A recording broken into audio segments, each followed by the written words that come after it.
देवाच्या खऱ्या धनगराची दिवाळी काळ्या कभिन्न रानात होती. बाळूमामा त्यांनी आभाळाला थेट आव्हान दिलं. पांडुरंगा, ऐकतोयस ना? तुझ्याशिवाय कसली रे दिवाळी? माझ्या खऱ्या लक्ष्मीची पूजा पाहिल्याशिवाय आजचा दिवस संपणार नाही. हा फक्त हट्ट नव्हता, हा देवाघरचा हक्क होता. आणि तो शब्द आभाळात पोहोचताच चमत्कार घडला. थेट मामांच्या पाठीमागे साक्षात वैकुंठ उतरलं. विठ्ठल आणि रखुमाई. रखुमाई माऊलीच्या डोळ्यात कौतुकाचा सागर होता. मामा, तुझी खरी लक्ष्मी तर ही आहे, म्हणत त्यांनी त्या निशब्द जीवांकडे हात दाखवला. एका क्षणात मामांनी गायीच्या पायावर मस्तक ठेवलं. धरतीमातेला वंदन केलं.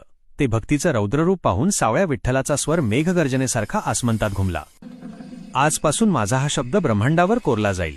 जो कुणी तुझ्या नावानं चांगभलं म्हणेल, त्याच्या घराची दिवाळी उजळण्याची जबाबदारी माझी असेल.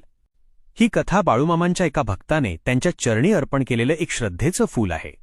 आमचा प्रयत्न आवडल्यास व्हिडिओला लाईक